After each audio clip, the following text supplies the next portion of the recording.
Welcome to Rates and Barrels. It's Monday, January 5th, 2026. Happy New Year. We are back. Derek VanRiper, Eno Sarris here with you. On this episode, we catch up on a few big signings. Tatsuya Imai heads to Houston.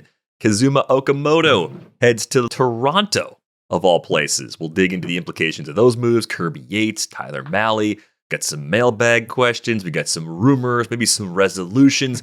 Eno, how did your 2025 end, and how has your 2026 started, my friend? A lot of cooking. I did oxtail, crab cakes. What did I do? Smash burgers. I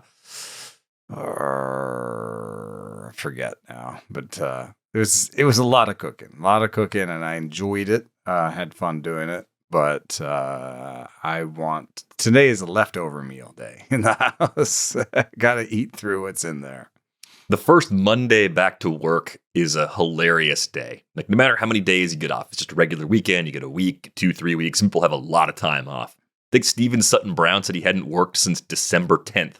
Yeah. And he left himself no notes of what he was working on. So when he showed up to work today, he's like, I don't even know what to do. It feels foreign, you're just like, I haven't even like sat in this chair much in the last 3 weeks. I'm just like, oh yeah, this is my desk. I got very ambitious with a lot of end of year and New Year's projects. If you're watching on YouTube, you'll notice the bricks are no longer in my background, but you'll also notice that there's a picture behind my shoulder that is not hanging on the wall, and there's nothing else on the wall behind me yet. Wait, what happened to the bricks?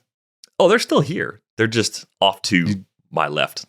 Oh, you changed your spot. I rotated right. 90 degrees, and it feels good. I got a whole new perspective on life. Lots of things are changing for the better. It's brighter. It's brighter. Yeah, my face looks really nice. I mean, for my face, like adjusting to who I am and what I look face like. Face plus is still not good, but I'm maximizing my potential. That's it's a goal of mine for 2026. My potential might be low. I just got to get to the top of what I'm capable of doing. So let's dig in. Let's get to some of the moves that have happened since we last spoke. Tatsuya Imai, perhaps your favorite pitcher on this year's free agent board, lands with the Astros. It is a 3-year deal that could max out at $63 million, but it features opt-outs after each of the first 2 seasons. So there is, I think, a very good chance that if Tatsuya Imai is the pitcher you expect him to be, that we might be talking about him getting a longer deal for a lot more money this time next year. Yeah, it's a little bit more of a obvious prove-it deal than the Murakami one, but I think both of them, Munetaka Murakami and Tatsuya Imai, are going to have to prove it. They had enough questions about, in Murakami's, when it comes to him, is this contact, and with Imai is his fastball shape and his slider, and I guess in this case I was out in front of the Murakami one, but I think when it comes to Imai, that this I was expecting a little bit more in terms of a contract for him. I was expecting a little bit more interest in him from people, and I think that this does suggest that teams are worried about his fastball shape and also his slider. But so the fastball shape, one thing that came up when we were doing comps is that the ball moves differently in Japan. The ball is different in Japan than it is here. So the ball moves differently here. And so sometimes you really want to do like a shape translation for shapes. And that's why with my comps, I had slightly wider bars than usual to try to gather more people into the group. And he could be Joe Ryan. That was one of the comps. But also Luis Castillo, his four-seam fastball came up as a comp. Now, if it's Luis Castillo's four-seam with a really good splitter, now you want to know what the slider's like, right? Because that's not quite enough to be like, oh, that guy's going to be dominant. Luis Castillo's fastball. So here's what the slider comps are for Imai. And what I did was I took all the reverse sliders, so like the right-handed sliders that had like sinker-esque movement, that had arm side movement. I took all those guys And then I adjusted for arm angle. So we know that Imai's arm angle is around 20, 22 degrees. And when you take an arm angle and you take that slider, that reverse slider movement, you really take a lot of the pitchers that would comp out of the picture, because there are a lot of over-the-top guys. When you talk about Tatsuya Savage, who in some ways seems like he could be a comp for Imai because he's a fastball guy with a great splitter and a reverse slider, the problem is that Savage is way over the top. And that's where you find guys who throw reverse sliders. Remember, we love Josh Colmenter on the show. Josh Colmenter was really over the top to the point where his curveball went arm side. And, when you remove that and you talk about guys who are more sidearm who throw reverse sliders, the comp list is tiny. Like I left Kirby Yates on there. He didn't even throw his slider. I just left him on there because he's actually by arm angle the best comp. Then the other comps are Elvis Alvarado, Jose Urena. And I don't even think that the top of this list counts. Yuri Perez and Daniel Hudson, they have 30-degree arm angles. I think Imai is going to be lower than that. So the comp here is maybe Jose Urena, who, yes, Stuff Plus said it was around 100, but that's below average for a slider. Also, the pitch type value said that Urena didn't have a great slider. So if he comes out and he's Jose Urena, then you're like, oops, we messed up. But I will say this: Jose Urena had a traditional sinker and didn't have a four seam. Imai's coming in with a four seam. So when you look at their pitch charts, they're not the same. He's got more of a four seam, surprising four seam, and a sinker shape.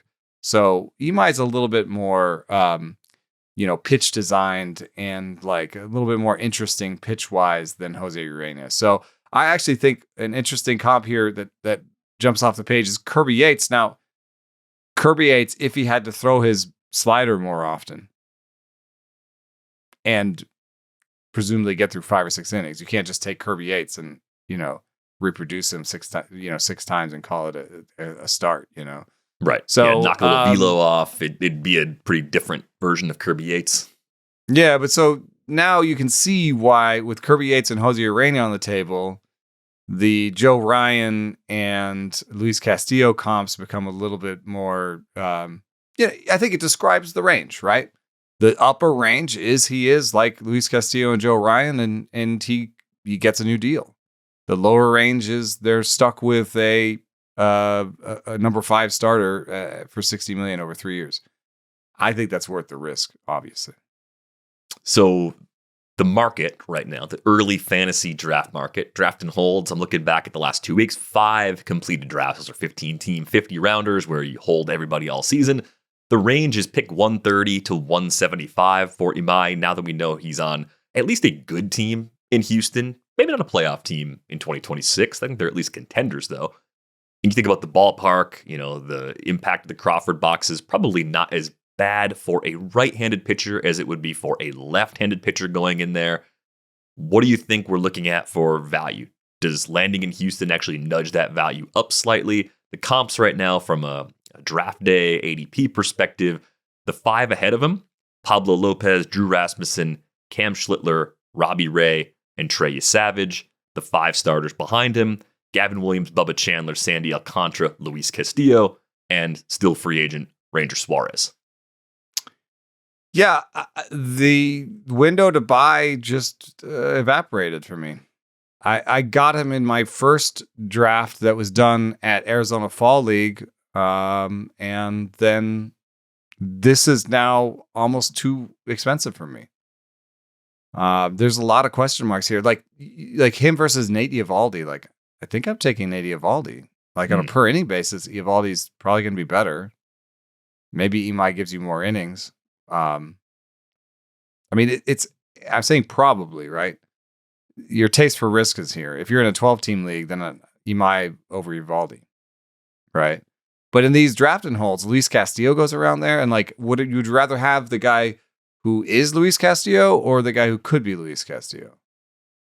Right. There's that, and then you're factoring in Seattle still being a very pitcher-friendly ballpark, so at the very least, you're always throwing Castillo at home, and if you don't like what you see from Imai, then maybe you're a little more careful with your matchups for a stretch this year. That's that's baked in. It's interesting how quickly things can shift though from I'm in to okay, Price already got to the point where it's just less of a lock. Now he's part of this big cluster where beauty is in the eye of the beholder for a lot of the pitchers in this range. And one thing that we have noticed in the early draft so far, once you get into that pick 200 to 300 range, ordinarily, that is where I love to scoop up 3, 4, maybe even 5 pitchers over the course of 6 or 7 rounds. I agree with you. I don't really like it.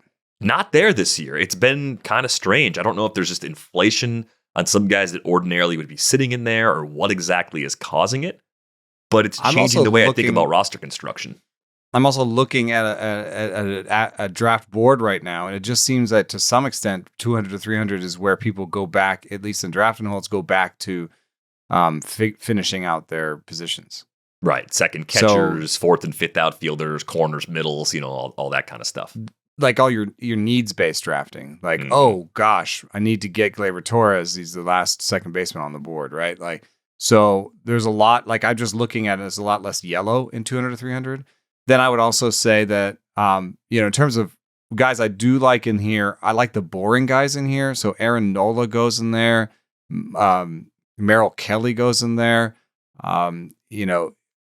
Those guys are really boring, but they have, Zach Gallen goes in there. They have roles, and I would assume that they would find some way to be useful to you. Like they'd be an option to you in a draft and hold.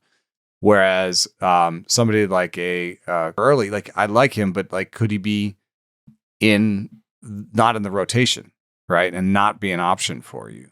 Shane McClanahan goes in here, like could he just be on the IL again? So I think it is a little bit of a place that I went back to hitting in my last draft, mostly in there. And also I want to say about Imai, just one last bit, is that if he drops it all, so right now he's got basically an 11th round tag on him, and there just happens to be a lot of pitchers I like around there.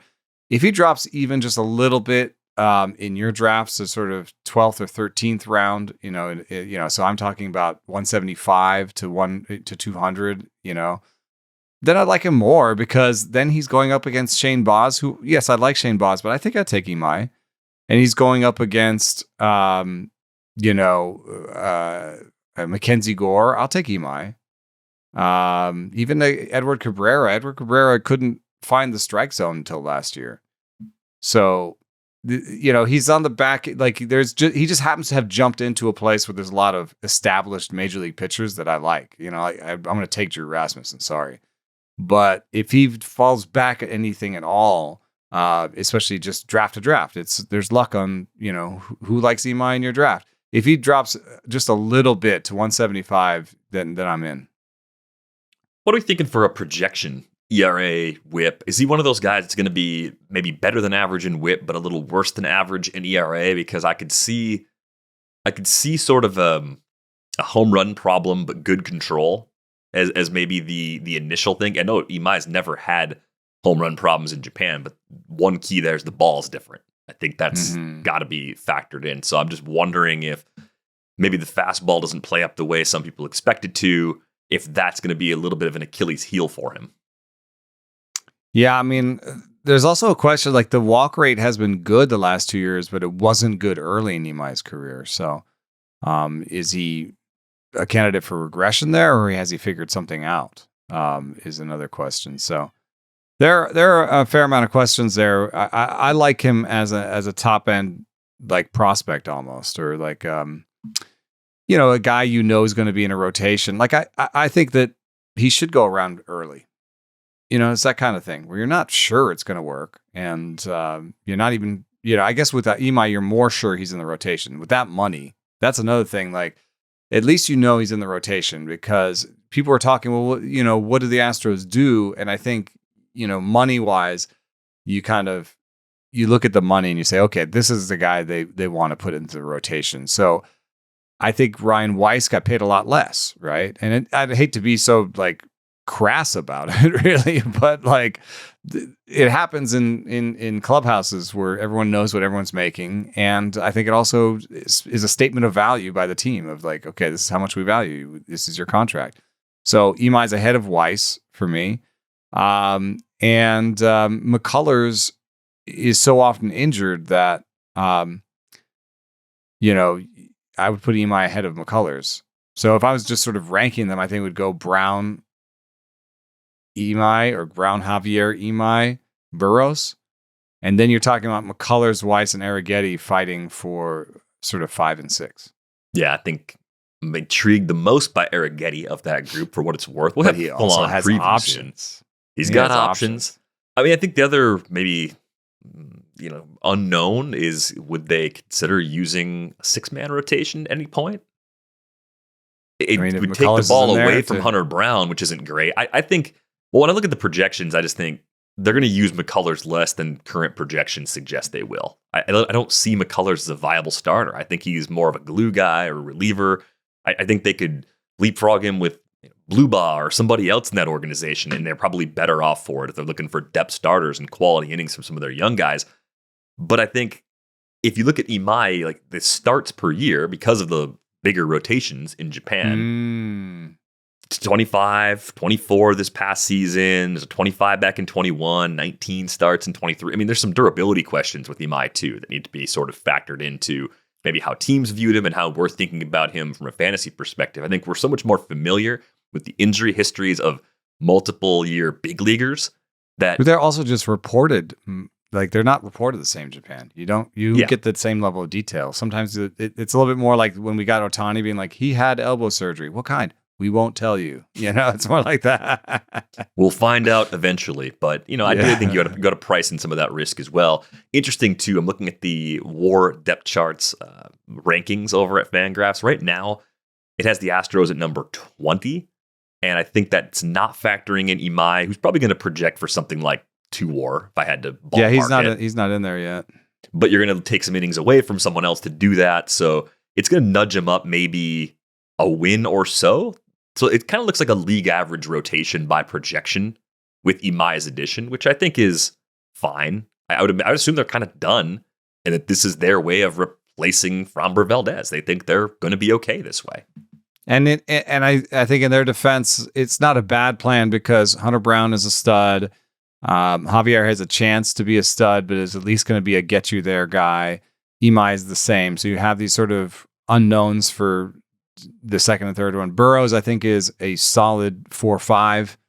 And then Arrighetti is your wild card where, if you put him in the rotation, he could give you anywhere from plus work to minus work, really, honestly. I mean, he was below replacement last year. Arrighetti was. I was sure you were going to say Arrighetti and Bluebaugh are the 6-7. I was waiting for it. I thought it was all teed up. We have banned 6-7 from this household. We are going to murder it. It is done. That's so last year. You're like telling the boys, you're like, you can say the F word instead for a little while if you just stop saying the 6-7. Just drop it. I'll give you a 1 month. Badly to say the F word. I think. A 1 month bridge. You can say the F word instead, and then after that, it goes to back like a swear jar scenario, whatever you're using in your home. All right, on to the signing. Kazuma Okamoto lands in Toronto, which I think is exciting because the Jays have had a massive offseason so far. They might not be done, and I think that there is a possibility that the draft market in particular, and maybe Major League front offices, have undervalued Okamoto slightly. It's 4 years, $60 million, no opt-outs, $15 million AAV, not bad, but clearly an expectation that Okamoto is going to be a regular fixture of this lineup for most, if not all, of that deal. He does turn 30 at the end of June, so maybe part of the calculus in his thinking, taking more years and more money now as opposed to a shorter prove-it deal, is hitting the market again at 31 or 32 might not yield a lot of fruit, especially because there are concerns about how viable he will be defensively at third base, at least in the long run and maybe in the short run too. But on a team where Vlad Jr. plays first, I think they see Okamoto as a pretty clear fit at third, at least temporarily, unless they're going to shift those guys into some kind of first base DH rotation. Yeah, I think it gets a little dicey if he's a first base DH guy in year one. George Springer's contract is up at the end of this season, and I think that opens up opportunities for them to improve the defense at third if they want to going forward. They're such a good defensive team. Were they the best defensive team or second best defensive team, depending on where you look, last year, that I think they can take a little bit of a ding here, especially because you have Ernie Clement that can move around. You have Davis Schneider on your bench who can play second and push Clement to third. You have Addison Barger playing the outfield who plays a decent third base. So, on a game-to-game level, if you've got the lead and you want to shore up the defense, you can take Okamoto out, move Barger to third, and put in Lucas, in the outfield or whatever it is that you're doing. Straw, whatever it is. So they have great defensive backups.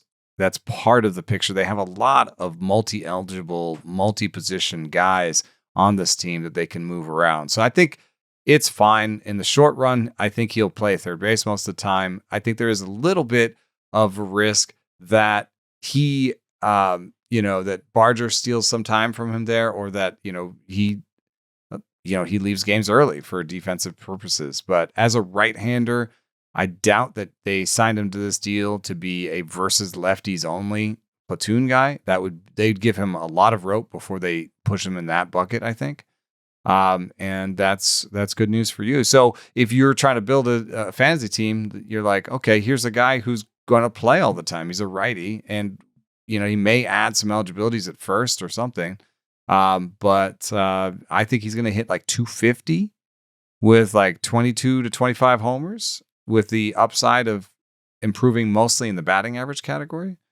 I would say that that's maybe a little bit more of a corner infielder in fantasy than a third baseman, but right on the edge there, where it's, sort of 15th to 17th best third baseman in the league.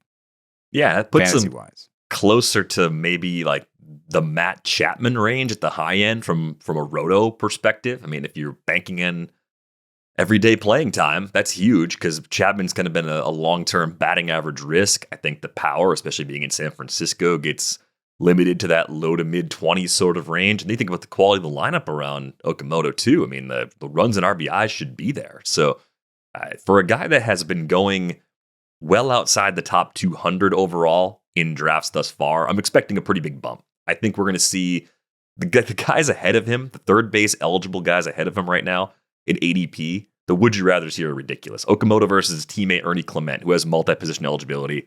I mean, we're both Okamoto, right? We like Clement as a real life player, but that's an easy one.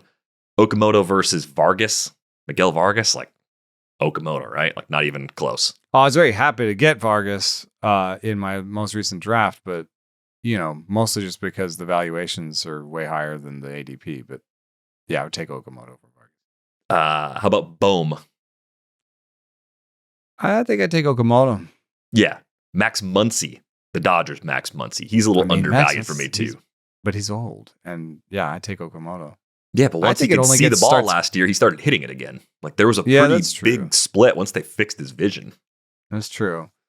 But he just screams aging slugger to me, and I'm worried about the interchangeability of some of those Dodgers things, and what if they may not play him against any lefties this year. Carlos Correa. So, it gets a little harder there. I think I'd still take Okamoto. I like Noelvi Marte a lot, and he goes at like 140, 150. Yeah, he goes at least 100 picks earlier right now. I think when this is all settled, you're going to see Durbin. I might take over, but Durbin. Where does Durbin go near him? Durbin's going between 224 and 253. I think he's going to pass. I think Okamoto's going to pass Clement, Vargas, Bohm, probably Muncy, Correa, Vientos, and Brett Beatty, and Durbin by ADP. And even Caballero, too. Caballero goes down there. He's eligible all over the place. So yeah, I think he'll settle in around baseman. 13, 14. That's what you're saying. Back end starting third baseman or good CI. You'd be looking at him against another teammate, against Addison Barger and Murakami. And Barger might be a potential loser eventually, depending on what else the Jays do. Like if the Jays were to stop adding position players, Barger's fine. He'd be the primary option in right field. If they sign Bichette or Bichette Tucker and increase the number of guys that play every single day, then eventually Barger starts to lose, I think, a little bit of his share. I think they were early movers, and I think this is it. I think this is, I mean, hey, famous last words. Maybe maybe tomorrow Kyle Tucker will sign with them, but they spent a lot of money, and they did a great job of filling out their starting rotation in particular. That needed help. I think if there's anything that needs help now, it could be the relief corps. I could see them signing another reliever. But right now, Santander, Lucas, Schneider, those guys are all kind of competing for one spot out there. I think Barger gets right field mostly to himself. Yeah. I'm very curious to see if this is actually it, though, for these Jays. The other thing with Okamoto, real quick, he did have an injury in 2025. It was a sprained left elbow from a collision. It wasn't from like a throwing problem or anything like that. And I noticed in the Fangraphs report, they had splits against hard fastballs, and they're fine. Like, he actually has done well. 84% contact rate against all pitches, 94 miles per hour and above combined over the last 3 seasons. And that's a 78% contact rate overall. So if premium velocity was your concern with Okamoto, I think he's done at least what he's able to do against NPB pitching to maybe address some of those concerns along the way. Yeah, I really like him. I mean, I think this is a good signing. Nice offseason so far, Jays. Keep that momentum going. I don't know if we're going to give the same grade to the Giants offseason so far. Tyler Mahle signed with the Giants, and you were saying before the show, I mean, the thing the Giants used to do really well is they would find the pedigree guys that had struggled, find them, link up with them on a 1-year deal. Maybe it was pedigreed guys that were hurt. You know, there was always a reason they could get a discount. The appeal of pitching in San Francisco is a pitcher-friendly park. That's been there forever. I mean, it's just the way it works. Carlos Rodon, Kevin Gossman, to some extent, Robbie Ray, you know. Yeah, and I think other teams were trying to do it then, but now everybody's trying to get guys like that and trying to come up with plans for, hey, how can we fix you? How can we be a place that makes sense for a pillow deal? How can we make you better with our coaches, with our game planning, our catcher, with our defense, whatever it is, right? And I think that has changed who they're going to land on a typical year-to-year sort of basis. The ceiling might be lower on like the average bounce back candidate that the Giants get because more teams are approaching things that way. My question for you, though, Tyler Mahle, through the end of 2023, was sitting in the 25 to 27% range for his K rate. The last 2 seasons, he's been under 20%. So it wasn't just a little drop. I mean, like, you live in the 20 to 22% range. That's pretty streamable in deeper leagues. It works fine if you're getting volume, if you have good command. Like, there's ways to live on that. Sub 20% becomes really difficult to roster, especially in leagues that use strikeouts. So can they actually get the stuff to recover enough for Mahle to kind of get back to his pre-2024 strikeout levels? Because if that happens, he's interesting. And if it doesn't, he's extremely fungible for all fantasy leagues. Yeah, I mean, in 2021, he had a 94-mile-an-hour four-seamer. 2022, 93.2, 92.6 in 2023, 2024, 91.4. He had a little resurgence last year, back up to 92, Tyler Mahle did. And I hate to be reductive and say it's all about the velo, but he's a lot better at those other velos. The one thing that you can see that they're trying to do now in San Francisco, and if you just put up this comparison between Adrian Hauser and Tyler Mahle, is you see pretty quickly that they are valuing command. Both these guys have, 91 stuff plus for Tyler Mahle last year and 93 for Adrian Hauser, but both are top 30 in location plus. And, year to year, location plus isn't as sticky, but they have demonstrated the skill over many of these. If you go back 3 years, they both have great location plus. So these are guys who can command it. And that's going to help keep the home run rate down. That's going to help keep the BABIP down. It's going to help keep the ERA down. And it's something that they were bad at last year. The Giants were 27th in location plus across the league. So I don't know if this is reactionary or this is just, hey, this part of the market costs less, and we'll try to go in there. But we did wonder why they had to give it a second year to Hauser. Tyler Mahle does not really have the same kind of, I guess you kind of use the word pedigree, I guess, like the sort of he hasn't had the results that a Rodon and even Gossman had, like, the first round status as a draftee. I don't think Tyler Mahle is quite in that group. He is a little more exciting than Adrian Hauser. But who would I normally think the Giants would sign? I think Lucas Giolito would be like a normal year signing, or Zach Gallen, or guys that I'd be like, oh, in the past they would have signed those guys to 1 year deals. Now I wonder, will those guys get better than 1 year deals? I don't think so. Giolito looks like a 1 year deal. Gallen was crowdsourced for 2 years and 44. That's more money than they ended up spending on Mahle and Hauser, at least on a one per pitcher basis. So are they not doing the thing because they don't want to spend the $20-30 million it would take? Because even Rodon had like a $30 million 1 year deal, right? It was like a $20+ million deal with them. So is it because they're buying the command guys because they're cheaper and they don't want to be in these bigger buckets? I'm sure they've done a cost benefit analysis. Maybe it's just this group. Maybe Giolito and Gallen are less exciting to them than Rodon and Gossman were before. I mean, I think if I'm looking for like a recent 5-year window sort of comp, I think the better version of Mahle that we were seeing from 21 to 23 was a lot like a right-handed Sean Manaea.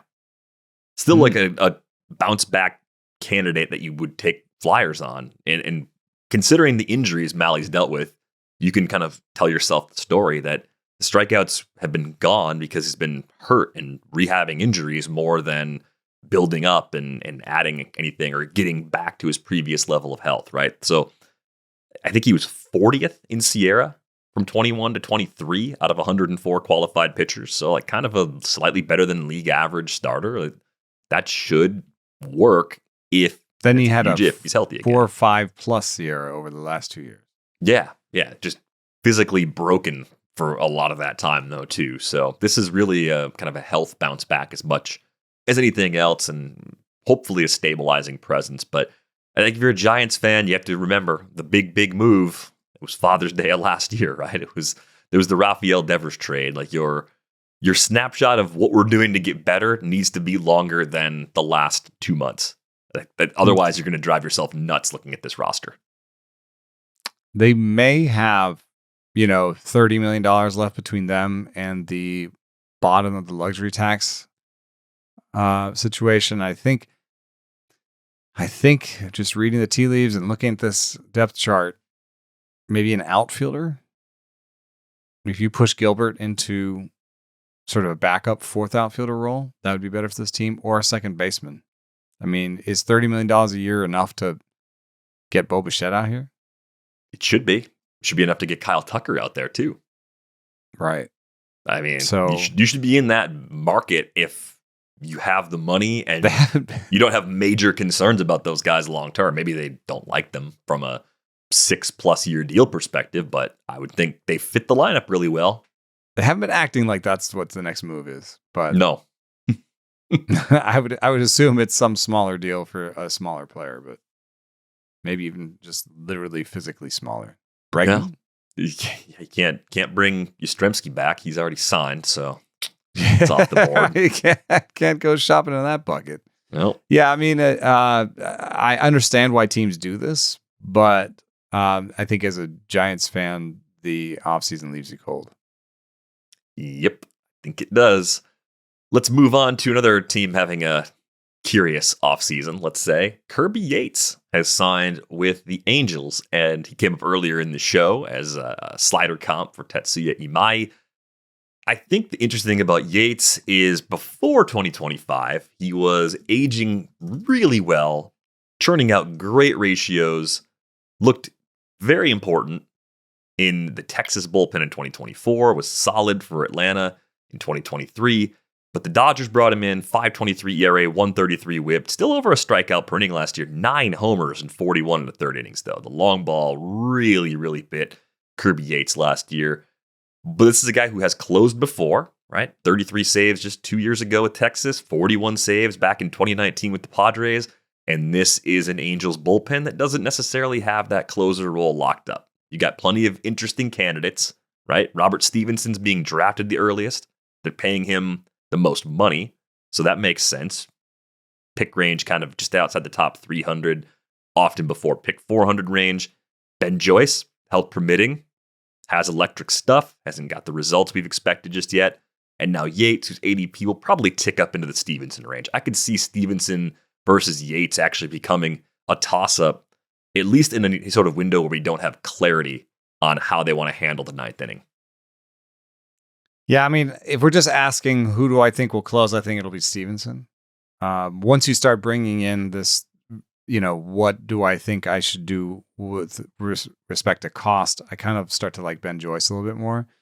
And it's partially just because I don't really like shopping in that 300 ADP bucket for closers. I feel like those are just real shots in the dark. And there are position players going in that at that time that are starters at their position.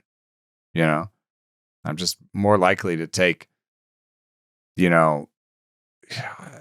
like a Jorge Soler even, or you know what I mean? Like just a guy who's going to play a position and give me some stuff that I need rather than take a shot at 30% likelihood of getting the saves all year in Anaheim. So I'll take Ben Joyce, who I think probably has like a 10 to 15% chance of the saves, and I can wait 10 rounds. I think the interesting thing about the Ben Joyce outcome is that, especially in draft and hold, the saves don't have to come the first half of the season. Like, he might take over the role later in the year if the Angels are a team that's moving players at the deadline. Again. Yeah. Stevenson gets traded at the deadline to a contender, right? Yates gets traded to a contender, and then Ben Joyce gets you 8 or 10 saves in August and September. I mean, that'll make a big difference then too. So I think you can kind of tell yourself, it's possible he wins it early. It's possible he wins it in the middle. It's possible he gets it late. There's multiple timelines in which Ben Joyce can get that role, even if he doesn't open the year with it. Yeah, that's a big difference in terms of drafting season, what you're doing right now, who kind of drafts are happening right now. They're mostly drafting holds in those, 10 saves is 10 saves. But in later, when we start drafting for redraft leagues and teams with short benches and stuff, then Joyce doesn't make as much sense because the likelihood that he comes right out of camp as the closer is much lower. So, right. So I think this is a team that suffers from eternal optimism. We want our teams to try all the time. And I think I would like the Angels to try less. I think I want them to keep trying. I just want them to try better with less influence from Artie Moreno. That's all I want. Like, I want your money, but I don't want your ideas. Like, that's kind of where I'm at with Artie. Like, just let me have this payroll, but please stop telling me what to do with it, because then you end up in situations like this. They just had to restructure Anthony Rendon's deal, and they're going to defer the $38 million he's still owed over the next 3 to 5 seasons, according to our friend Sam Blum. Interestingly, he's still under contract. He's still under contract. This isn't a buyout where Rendon's like, buy me out and I get to play somewhere. Rendon doesn't care about playing anymore. I don't know. I mean, I don't want to put words in his mouth, but like, he took this deal where he's still under contract and he can't play for another team. I think Britt told us at one point she expects Rendon, when his baseball career is over, to just vanish. Like, you will not see Anthony Rendon. You will not hear from him. He will not be interviewed anywhere ever about anything. He will vanish to properties or travel or whatever thing he wants to do in life. Since we're speaking probabilities, though, I want to sneak in sort of a 10% probability of just being a total crank on social media, just being like a Jeff Fry level crank out there. Nope. No way. I mean, like, you should continue. You should keep putting this out there. I don't think this is happening at all. I'm fully. I think because Britt covered him on those Nats teams for a few years, especially. Like, I'm fully trusting her read on this one as absolute. And I know part of the frustration for Rendon, being hurt has to suck. We say it all the time. It's not like people actually want to be hurt. You want to go out and perform and play and just do your job. And being asked questions about your body when your body's failing you probably isn't fun. How he's handled it, he's made a bad situation worse, I think, with how he's approached the media. good for him that he's in retirement, right? And I think the last thing on Anthony Rendon that I'll always kind of defend is that for years with the Nats, because of baseball system, he was underpaid. The Angels paid him for the player he was with the Nats. He should have been paid more with the Nats. System doesn't work that way. This is always going to happen. But people are going to point to this and say, see, this is why you don't sign guys to big deals, right? That's the Jeff Fry type. I don't even think Anthony Rendon cares enough to put in the effort to be a Jeff Fry type. Yeah, maybe. But I mean, back to this roster, I like Zach Neto. Sure. And I like Logan O'Hoppe. But yeah, I don't know if Logan O'Hoppe is like a good defensive catcher or ever will be a good defensive catcher, I should say. Yeah, so I like him a little. I don't like him. Like, I like Neto the most. I could see saying, okay, Neto and O'Hoppe, O'Hoppe, we're okay up the middle. Every other player on this team has like a tragic flaw. Mm-hmm. Christian Moore, really 35% strikeout rate? Like, that's what you're going with? Nolan Shanuel, your starting first baseman, can't hit the ball out of a wet paper bag. Joe Adell has the worst K-minus BB of a regular in baseball, it seems like. I'm not looking it up. If he's not the worst, then Teodosio, who might be the center fielder this year, is going to be worse. He had like a 3% walk rate and a 35% strikeout rate last year. Jorge Soler is old as dirt. And Mike Trout was the perfect player. And they have not remade the Angels in Mike Trout's vision. They have not made more baby Mike Trouts. They have not even come close. It continues even into the rotation. Kikuchi, bad command. Soriano, limited arsenal. It's kind of basically a sinker slider guy. Detmers has never been good. Grayson Rodriguez has never been healthy. I mean, this is just a train wreck of a roster, is it not? I mean, it doesn't know if it's trying to be good this year or next year. I think it's trying to be good this year, but it won't be. It just makes me mad. I don't know, look at this roster. It makes me mad because it should be a good contending team every single year. Like it's like everything about this organization is flawed, and yet it continues to do things the same way over and over and over again because of Artie, right? That's the common thread. I almost wonder if the worst thing somehow that ever happened to Angels fans was Eddie Bain, the scouting director, finding Mike Trout and convincing them to draft him in the first round. Like, in a world where the Angels didn't hit on Mike Trout, maybe the futility would have been so bad. Maybe just maybe Artie would have sold the team by now, which it's a ridiculous thing to say, because if you watched Pete Trout and enjoyed that, then like that's probably worth it, even though your franchise has been disappointing. Like, being a fan of the Angels has been generally harder than it should have been for having Trout and as much Ohtani as they did. And I don't want to advocate for full rebuilds, but in that world where they don't have Trout, they might have been so bad they've sort of been forced into a full rebuild. You know what I mean? Like, they've been in between forever since.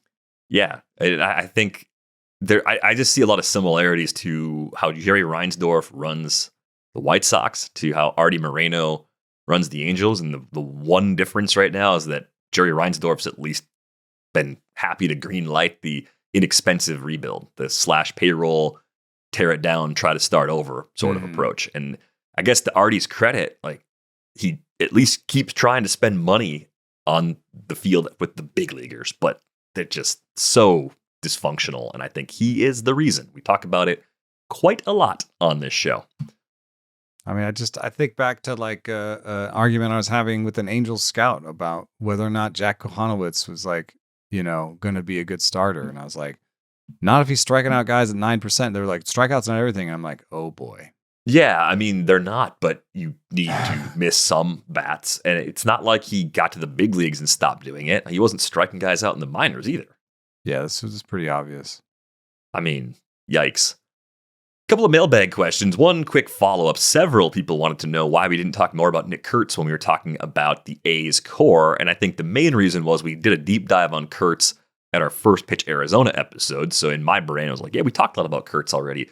But my host brain kicked on after the people gave us some feedback. And I was like, we should have reset that, because Nick Kurtz is probably the most important player in terms of grading that core, because if Nick Kurtz hits the Aaron Judge sort of outcome where the K rate gets a little bit better and he keeps hitting the ball really, really hard, that profile at first base is still, that's like a franchise player. It's not quite the Acuna Witt, excellent defense, sort of does every sort of thing profile, but it's a really, really good bat. It's kind of like having your own Vlad Jr. in some ways if the upper end outcome for Nick Kurtz gets hit. Yeah, I mean, especially since I said that they didn't really have a top 10 type player on there. And yeah, he's the guy that would be a top 10 player. He's projected by the BatX to be a top 12 bat. I think once you put in the defense, that's not necessarily a top 12 player right now. But that's just projections. And obviously, he's a young guy. Steamer, Steamer must penalize him for defense because he's a 49th best WAR projection by Steamer. And the BatX has him, oh my gosh, 39th. So I guess the reason he didn't come up for me in my head at the time is the defensive position. Like you have to be so good to be a top 10 player as a first baseman. You do. And I think he's got the ingredients to do it. And the flaw right now, of course, is that high K rate. Whether or not you believe he's going to cut it a little or a lot, that probably shapes your overall opinion of Nick Kurtz. I think it's really interesting, too. I've been spending more time in the baseball card world. And I've seen a few breaks go down where you buy a team and you get all the players from that team that come out of the boxes that they open during the break. The A's in box breaks right now are actually hot because of Nick Kurtz's market, right? And I think cards are basically like feast or famine in terms of stars, in terms of what's really valuable. Like you collect what you want to collect and all that. I'm not trying to reduce it down to nothing, but the point I'm trying to make here is like there are people that believe Nick Kurtz is going to be a superstar in the collecting market, in the analyst market. There's some of the projections point to that. You're right about the first base thing, but the other way I was thinking about this was, what would a Nick Kurtz extension look like compared to, say, the one Roman Anthony signed early into his first season with the Red Sox a year ago, right? That was 8 for 130 that could get up to 230 with incentives. Would the A's happily make that same offer to Nick Kurtz? And maybe you can't make the same offer because you've seen basically a whole season of it. So there's a little more on Kurtz's side that would say, no. But there's also less defensively. So less defensively, and then, of course, the big difference in K rate. But is that an appropriate extension number if either side would even entertain such a thing? I think it's not a bad place to start. You may want to be on the lower side of that because you think the defensive value might not be the same. But I think this is something that no matter what they've said publicly or whatever has been out there, that the A's have talked to him about it and would talk to him about it and would love to do something along those lines. And I think Nick Kurtz is going to bet on himself. I mean, he doesn't want to give up those 2 option years. And I think he wants, and like, if you're an A's player, I think there's a lot of people who are like, I would want to get off this team. Yeah, I want to choose where I play someday and not be stuck between 2 different locations. I mean, we're going to be stuck for 2 years, 2 locations for sure, just because of where he's at in his big league career. But yeah, there's probably more on the side of Kurtz as far as getting paid more by waiting as opposed to taking the guarantees that the A's would offer him right now, if I had to guess. But if 8 for 130 up to the 230 with incentives, if the exact same deal they signed Roman Anthony to in Boston came across, I'd say probably a good job by the A's. I think Nick Kurtz actually is going to be a special bat. If you told me he's a left-handed Pete Alonso, it's a pretty good outcome, right? You'd be pretty excited to have a player like that. Yeah, I mean, he had the same swing as Shohei Ohtani and Aaron Judge. Like, he has the superstar swing, which is the high tilt, high velo, high bat speed. Let it travel. He looks good. I think with that sort of package, I could see him cutting the strikeout rate. I think the defense is a big question. I don't want to just point to the outs above average and like the things that are on Fangraphs and say he's a bad defender, but that will cost him wins above replacement if those numbers continue. And he will never be a necessary, like a top 10 player if that's how he's going to, if those numbers are right, if those defensive numbers are right. Still young, still has lots of time to put in that work and make that facet of his game even better too. But hopefully that fills in some gaps if you listen to that episode where we were talking about the A's core a little over a week ago. Let's get to a few rumors, things you may have missed in the last couple of days around all of the holiday and New Year's celebrations.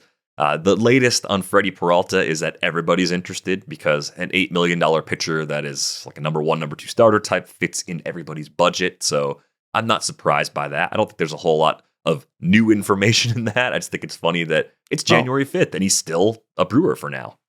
Yeah, I think it is interesting though, because you have to think about, I think the same teams that are in on Fromber would be in on Freddy. Mm-hmm. And so if we're hearing more rumors, we're hearing more rumors about Freddy than Fromber. So are those teams trying to be like, oh, but yeah, we don't necessarily, we're not sure. We want to see who gets Freddy first. Is that what they're telling Fromber's agents? Are the teams floating this information that they're interested in Freddy to get the Fromber money down? I mean, I'm always interested in the sort of the meta game of this. Like, like why are we hearing more about Freddy? Like we've heard that Cody Bellinger has got his second offer from the Yankees. That's weird. Yeah. Why isn't that the final? Like, why isn't that getting it done at this point? So it must be another one of those short opt-out type things. I don't think if right now he's got a crowdsource of 5 years, $135 million. We've heard he wants much more than that.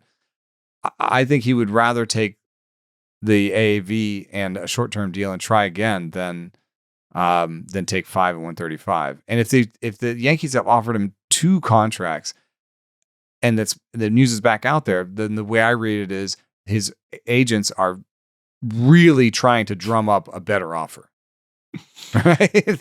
And the Yankees are like, hey man, if we're the only team offering you contracts, like this is getting close to the end of our final offer, So I was pretty excited for Bellinger when he got everything back on track his first year with the Cubs. Like just because it seemed like it was a sharp, harsh turn for a guy that showed really intriguing skills when he was younger, right? You play at MVP levels. Yeah. You do that and you're like, okay, that's to have a season like he had in 2019 and to crash out as hard as he did in 2021. That's probably one of the biggest disparities in a couple of seasons that we've ever seen from a position player, at least in the modern era, right? So to see that, I'm like, that sucks. He's broken and that's not cool. Like that's not the outcome I want. He gets back to being this lower strikeout rate guy that can play multiple spots in the outfield well. And there's still some inconsistency in his game. I mean, even just 23 to 24, the near 100-point drop in slug gives you some pause. Mm-hmm. And you think about the way the defense will age, turned 30 in July already. I get why teams are reluctant to probably give him everything he wants. I also think if I'm in Bellinger's shoes, I don't want to pull the lever in free agency again on a short-term deal because this is what the market is bearing right now. Like, is it like you've done this a couple times now? It's not like, yeah. You have to convince yourself that you are a position player akin to Blake Snell taking the prove it deal where it actually will pay off with 5 years of what you want a year from now. And I'm not sure, given the shoulder and given the year-to-year variance we see from Cody Bellinger, I'm not sure his market's going to work that way. Maybe I'm wrong, but I think he's better off pushing for the longer-term deal he wants now than trying to kick that can down the road for one more year. I mean, especially at 30, if he could just have a year where he has 450 plate appearances and is injured for, a month and a half and ends up with 2 wins again. And suddenly all the deals are even worse. So somehow he had a 105 WRC plus against righties last year. That's weird, with a 180 against lefties. And then, of course, home numbers versus road numbers. 152 WRC plus at Yankee Stadium last year, 97 on the road. I don't know. I think you could you can look at him and say he's a good player. He's going to age pretty well. We're happy with him like on a 4-year, $100 million deal. But that's pretty far away from what he's been asking for, right? And then, we've heard so much about Cody Bellinger. Why we haven't heard a dang thing about Kyle Tucker? I don't know, man. Have we? We haven't heard anything. The Jays might still be interested. There's like whispers. Yeah, everyone just took a few weeks off, man. I don't The Mets know. checked in. They checked in. Yeah. How's it going, dude? Yeah. You guys get any offers you like? No? All right, we'll be back. Although I do like my favorite new rumor is Gino Suarez to the Pirates. Yeah, how about that, right? That was one that we liked here on the show. We were maybe a little ahead of that one. I feel pretty good about that. Edward Cabrera. Chris Bassett posted a picture of airplanes, like military airplanes, like jets in something like "Let's Go," and somebody's like, "Oh, he's going to San Diego." Okay. We're at that point, I guess.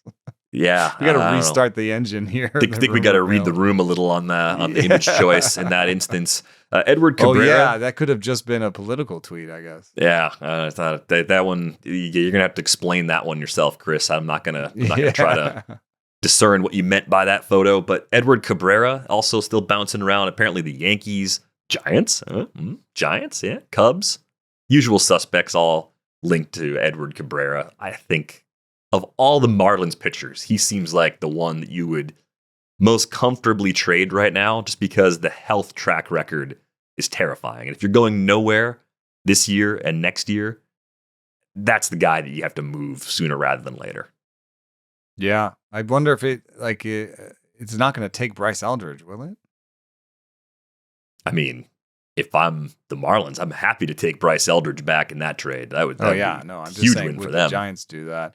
And I mean, the Yankees, Spencer Jones, they do it in a second, I think. Yeah, and if I'm the Marlins, I don't think I want just Spencer Jones back. Maybe Jason Dominguez, and then you've created the situation where Bellinger. Then you have to sign Bellinger, right? Maybe that's what's holding it up. Maybe that's Jason why we're Dominguez at second offer. Needs maybe a fresh start somewhere. That would. I hate the fact that it would be in a tougher park, but just let him play every day without bugging him about something or other. Yeah, I think that'd be nice to see. Did see the Royals extended their manager, Matt Quintaro, for 3 more years. So congrats to him on the extension. But the last question I have for you, we've done this show now. This will be season 8 of Rates and Barrels that we're entering into right now. What? And somehow, I don't know, are you a big resolutions guy? We talked about him on one episode a couple of years ago. We don't have like an annual, let's talk about our year. Let's talk about what we're going to do differently this year. We don't have that, which I'm kind of jealous of everybody that's got that in place. But I have this personal philosophy, actually, that I'm not that good at huge change. And I personally think that humans aren't that good at huge change. And so I prefer, incremental change. And I prefer to celebrate incremental change rather than be like, I'm not that good at like, I haven't had a beer for like 6 months. I can't even do like, I haven't even done like a month off of. I don't do dry January, But what I do is I focus on how many beers I have per week, and I try to make that number smaller. And every time I make that number smaller, I'm happy about it. And every time it's over it, I say, well, we got to do better next week, So that's been my philosophy. So my New Year's resolutions are almost all the same they were last year. Oh, okay. Run some more. Run some more. Yeah. I ran 967 miles last year, and nice. No, don't say it. And and I want to run one more. I want to try to run 1,000, but if I don't make 1,000, but I make 980 or whatever, then that's good. And I want to drink a couple fewer beers this year. Yeah, just because it's a lot of calories. It's not really great for you. I always want to try to be a better husband, more present with the kids and stuff. Be on the phone less. It's all the same stuff that I did last year. But I don't want to say I failed at it last year. I didn't fail at it. I got a little bit better at all those things, but they're the same ones that I make the same resolutions every year. Is the short answer. That's okay. I mean, if you're making, because not everything can be fixed in a year. And some things take yeah. more time. Some things are hard to measure and quantify. Like if you say, I want to spend less time on my phone. Yeah. Well, that's a you yearly spend, one for me. Spend less this year and spend a little less the year after that. And eventually we won't have phones anymore and the problem will be gone. You'll just have glasses that are like your phone. Like Just that'll be chips in be your great. head. I'm not letting that happen, dude. I'm not. I will. There's not many things that are going to cause me on an individual level to go down like swinging and flailing, but that I will destroy the machines before that starts to happen. Like I will be, and then I'll probably have the chip because they'll like knock me out and give me the chip. But just like, do it anyway. but I'm not just gonna like willingly walk into the machine and be like, give me the chip. Everyone else got one. Like, nope. I want a little AI paperclip helper that just appears, floating in the thing. What would you like to do? Are you trying to write an email? No. Yes, Chat GPT in my brain. Write the email for me so that I don't have to think. Nah, man, I'm just, what I'm trying to do? I'm trying to enjoy the ride, right? And that's a lifelong goal, right? I think I think about our pod and I think about our friendship and I think you are Ferris and I am Cameron. Like I am very tightly wound all the time. He'll just keep coming by. He'll just keep coming. He's just keep bugging me. I get into the hijinks sometimes, and then my head explodes, and I don't want that. There's just so many good things to try and do and enjoy, and I'm just trying to focus on those. And it's super vague, but it's just like, hey, when you're unplugged, when you're actually not at your desk, when you're not recording, you're not prepping, don't prep. Don't prep when you're playing in the backyard. Don't prep for the show when you're playing fetch with your dog, because it's a reflex. I'm out there playing fetch with Hazel, and I like grab my phone in my pocket, and I'm like scrolling, reading story. What am I doing? I want to learn Spanish, so my dog walks are me learning Spanish. But what does that mean? That means the whole entire dog walk, I'm on my phone. Right. If it's just you and the dogs, and you're speaking Spanish to the dogs, I think you can make a case to defend it. If it's you with a member of your family that's not one of the dogs, and you're ignoring them, then maybe that's the slightly wrong fit. Yeah. That's I'm on these drafts, and the drafts are super addictive, and I get to look at, when am I going to make a pick, and look at that dumb pick that person made, and all this stuff, and it's so addictive. And we're heading into draft season, so this is really the terrible time to be looking at your phone less, because you actually have a little notification, your turn to draft. Look at me. Yeah, the slow drafts are a blessing and a curse. Like I can't carve out the hours as much as I used to just sit down and knock out drafts. Right. It used to be no problem. Now I have to be a little you're more on selective. Your phone. You're a phone jockey. Part of my defense of being in the 15 spot, ideally the 1 spot, you got to get lucky. You got to pull the 1 spot.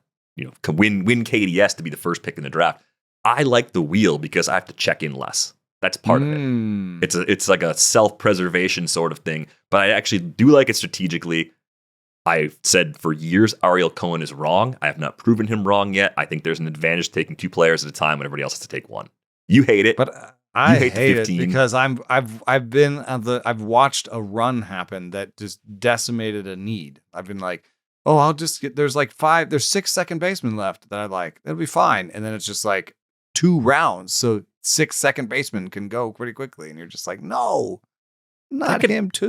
That can happen from the 6 to the 7 spot though, too. Think about either direction, right? You're coming back through. You could have 10 picks, but it's going this way. Still, but the runs could still happen.